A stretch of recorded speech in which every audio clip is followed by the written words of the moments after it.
Assalamualaikum warahmatullahi wabarakatuh. Pada kesempatan kali ini kita akan melaksanakan kuliah kesuburan tanah dan pemupukan dengan topik jenis-jenis pupuk, penggunaan dan aplikasinya.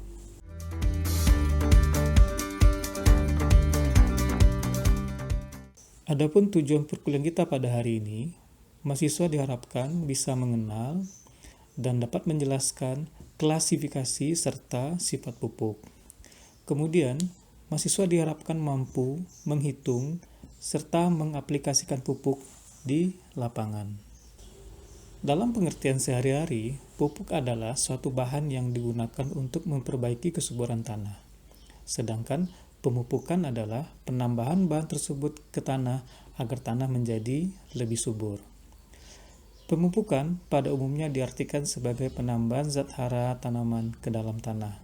Dalam arti luas, pemupukan sebenarnya juga termasuk penambahan bahan-bahan lain yang dapat memperbaiki sifat-sifat tanah, misalnya pemberian pasir pada tanah liat, penambahan tanah mineral pada tanah organik, pengapuran, dan pemberian bahan-bahan amelioran lainnya.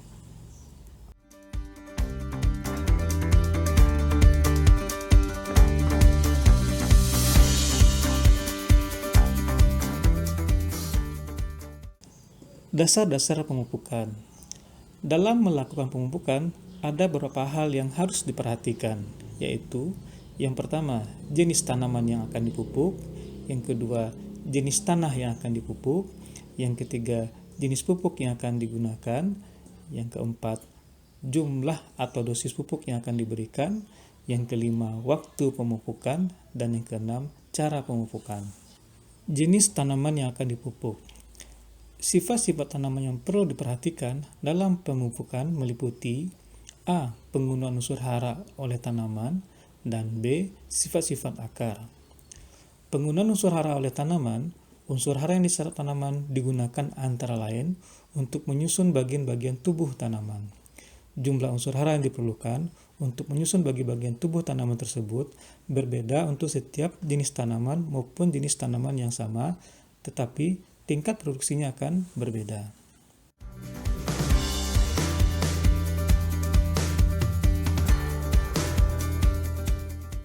Hal tersebut dapat kita lihat pada tabel berikut.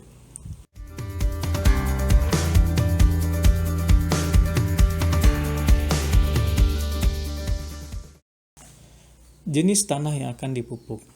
Faktor-faktor yang mempengaruhi tanah yang akan dipupuk yakni kandungan unsur hara berbeda-beda pada setiap jenis tanah, sehingga kebutuhan pupuk setiap tanah juga akan berbeda-beda. Kemasaman tanah juga mempengaruhi jenis pupuk yang akan diberikan. Dalam hal ini, reaksi fisiologis dari pupuk perlu diperhatikan agar tidak mengubah tanah menjadi lebih masam. Jangan memberi pupuk masam pada tanah masam. Tanah-tanah yang memfiksasi unsur-unsur yang ditambahkan menyebabkan penambahan unsur-unsur tersebut tidak efisien apabila daya fiksasinya tidak dihilangkan. Misalnya, pengapuran tanah masam mengurangi daya fiksasi Al terhadap P, sehingga pemberian pupuk P menjadi lebih efisien. Jenis-jenis pupuk yang akan digunakan. Setiap jenis tanah mempunyai jumlah kandungan unsur hara, reaksi fisiologis, kelarutan, kecepatan bekerja yang berbeda-beda, sehingga jumlah dan jenis pupuk serta cara dan waktu pemberiannya berbeda-beda untuk setiap jenis tanaman atau jenis tanah. Jumlah pupuk yang diberikan berhubungan dengan kebutuhan tanaman akan unsur hara, kandungan unsur hara yang ada di dalam tanah, serta kadar unsur hara yang ada di dalam pupuk itu sendiri.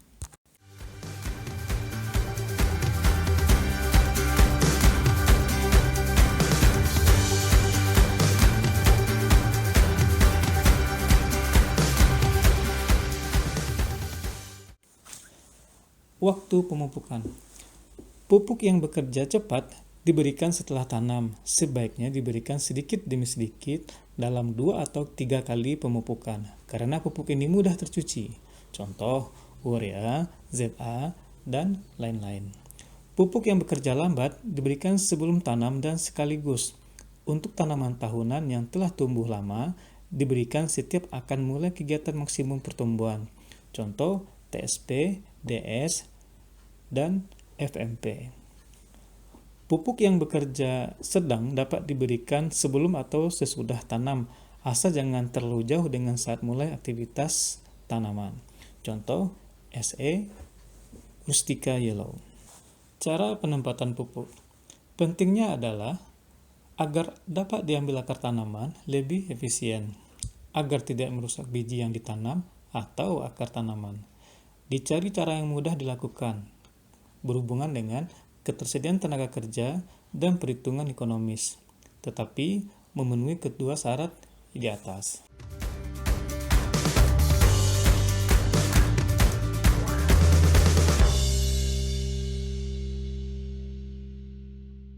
Teknik pendapatan pupuk dapat meliputi yang pertama, broadcast atau disebar. Pupuk disebar merata di permukaan tanah sebelum tanam. Kadang-kadang dilakukan pembajakan setelah pupuk disebar. Yang kedua, side band atau di samping tanaman. Pupuk diletakkan di salah satu sisi atau kedua sisi tanaman. Yang ketiga, in the row atau dalam larikan. Pupuk diberikan dalam larikan tanaman. Top dress atau side dress. Pupuk ditaburkan pada tanaman setelah tumbuh. Yang kelima, pop up. Pupuk dimasukkan bersama dengan biji yang ditanam, biasanya untuk pupuk salt index yang rendah seperti pupuk P. Yang keenam, foliar application, yaitu pemupukan melalui daun. Pupuk dilarutkan dalam air, kemudian disemprotkan pada daun. Yang terakhir, fertigation, yaitu pemupukan lewat air irigasi, terutama pupuk N yang mudah larut. How does fertilizer help plants grow? So, there are many different kinds of fertilizer, and they can help plants grow in several ways. In general, fertilizer helps plants grow by adding nutrients that the plant needs into the soil so that they can access them. While this is not strictly necessary for the plant to grow, as usually these nutrients will already be in the soil in small amounts. However, fertilizers allow plants to grow stronger and better because they don't have to hunt around for the nutrients they need. Instead, it's in abundance right here in the soil. That's not the only benefit, though. Some fertilizers also help plants by altering the quality of the soil, making it retain more water and let air flow through it more easily. This means that plants have easy access to all the things they need to flourish: oxygen, nutrients, water, and, provided that you place the plant in a well-lit area, sunlight.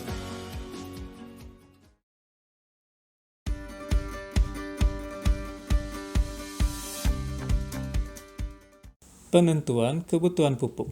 Cara penentuan pupuk berbeda-beda karena disebabkan terdapat beberapa macam pupuk sejenis yang berbeda, maka pupuk tersebut dapat diganti satu sama lainnya berdasarkan kadar unsur hara masing-masing dari pupuk tersebut. Sebagai contoh, untuk memperbaiki pertumbuhan tanaman dibutuhkan 100 kg N, 45 kg P2O5, dan 100 kg K2O per hektar. Sedangkan pupuk yang tersedia urea 45% N, TSP 45% P2O5, dan KCl 50% K2O. Pupuk-pupuk yang dibutuhkan adalah sebagai berikut. Urea dihitung dengan 100/45 kali 100, maka dibutuhkan sebanyak 220 kg urea. Kemudian TSP 45/45 dikali 100 sama dengan 100 kg TSP. Sedangkan untuk KCl 100/50 dikali 100 sama dengan 200 kg KCl.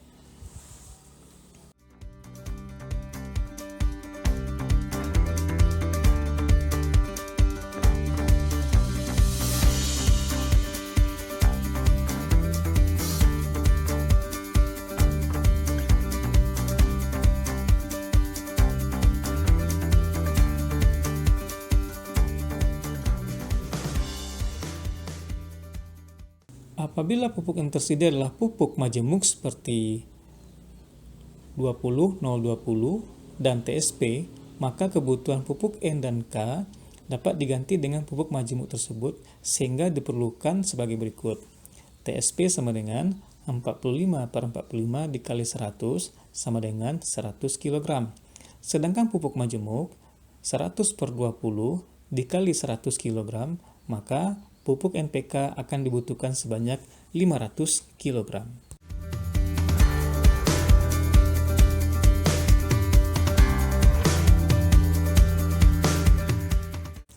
Contoh berikutnya, kebutuhan unsur hara tanaman P dan K dapat juga dinyatakan bukan dalam bentuk P2O5 ataupun K2O, tetapi dalam bentuk unsur-unsur P dan K sendiri. Untuk menghitung P dalam bentuk P2O5 atau banyaknya K dalam bentuk K2O, perlu diketahui berat atom dari masing-masing unsur tersebut. Berat atom P 31, berat atom K 39, berat atom O 16. Maka banyaknya P di dalam 45 kg P2O5 dapat dihitung sebagai berikut. 2 kali 31 per 2 kali 31 ditambah 5 kali 16 dikali 45 kg P2O5. Maka diperoleh banyaknya P di dalam 45 kg P2O5 adalah 19,6 kg P. Sedangkan banyaknya K dalam 100 kg K2O dapat dihitung dengan 2 dikali 39 per 2 kali 39 ditambah 16 dikali 200 kg K2O. Maka banyaknya K di dalam 100 kg K2O adalah 82,9 kg K.